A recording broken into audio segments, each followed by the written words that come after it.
Bonsoir mesdames, messieurs et bienvenue à Perspective. 802 supérieurs générales de 76 pays sont réunis en ce moment à Rome depuis le 3 mai. L'Assemblée plénière de l'Union internationale des supérieurs majeurs, UISG, a lieu tous les 3 ans. Le thème cette année est le service de l'autorité selon l'Évangile. Journée riche de rencontres dans la diversité des charismes avec des temps d'échange et d'apport sur les différentes formes de leadership. Dimanche, le cardinal Bras de Aviz, préfet de la Congrégation pour les instituts de vie consacrés et les sociétés de vie apostolique, a célébré la messe et a rencontré les religieuses. Radio Vatican a pu interviewer quelques supérieures générales, dont Sœur Gilbert Baril, prieur général des dominicaines missionnaires adoratrices. L'autorité, c'est la personne qui essaye d'aider les autres à vivre à plein sa propre vocation, sa propre appel, son service. Un concept qui prend forme dans leur vie de tous les jours. Sœur Idan Koulou, supérieure générale des Sœurs de la Mère du Sauveur de Kamina en République démocratique du Congo. Même dans les petites activités que nous avons dans nos maisons, nous devons être les premières à assumer ces charges-là, avant de demander aux autres qui nous ont été confiées.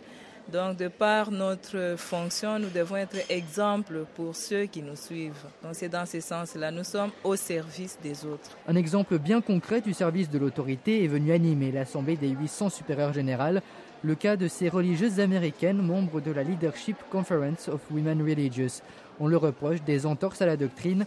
L'organisation fait actuellement l'objet d'une enquête doctrinale du Saint-Siège, une réaction justifiée du Vatican, selon Sœur Gilberte. L'autorité a un rôle de direction. Alors, si vraiment quelque chose prend une orientation qui risque de briser la communion ecclésiale et de fausser le message évangélique et la foi de l'Église, je pense que c'est le rôle du magistère au Vatican d'aider.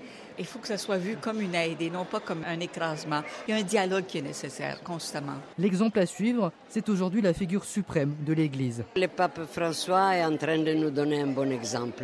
Sœur Elisabetta est la supérieure générale des Sœurs auxiliaires du Purgatoire à Paris. C'est ces gestes qui sont pour moi des gestes prophétiques pour le Vatican et pour la ville de Rome et pour le monde entier par conséquent. Moi j'aime cette manière de se situer comme autorité personnellement. Moi je trouve que cette autorité qui est dialogue, qui est proximité des gens, qui est être avec. Figure centrale de cette conception de l'autorité, le pape François fait l'unanimité parmi les supérieures générales réunies à Rome, le pape qu'elles rencontreront mercredi en audience au Vatican.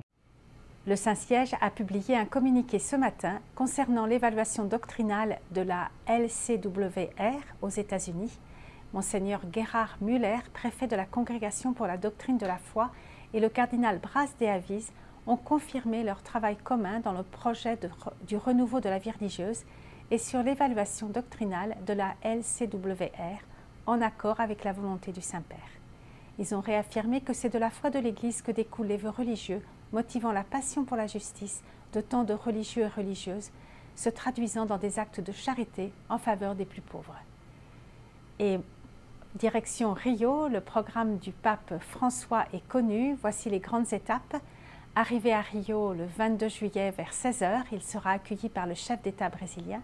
Le 24, il se rendra au sanctuaire marial d'Aparecida et rencontrera les évêques et les séminaristes. Le vendredi 26 juillet, il confessera des jeunes au parc Quinta da Boa et rencontrera des jeunes détenus. Ensuite aura lieu le chemin de croix sur la plage de Copacabana. Le samedi, il sera à la veillée avec les jeunes sur le campus de Guaratiba où il présidera la messe le dimanche 28 juillet. Et François s'envolera le soir même pour Rome. La relique de Jean-Paul II, qui est une goutte de sang de Jean-Paul II et qui était au JMJ de Madrid et est actuellement dans la chapelle du Conseil pontifical pour les laïcs, sera présente au JMJ, car le bienheureux Jean-Paul II est l'un des patrons des JMJ.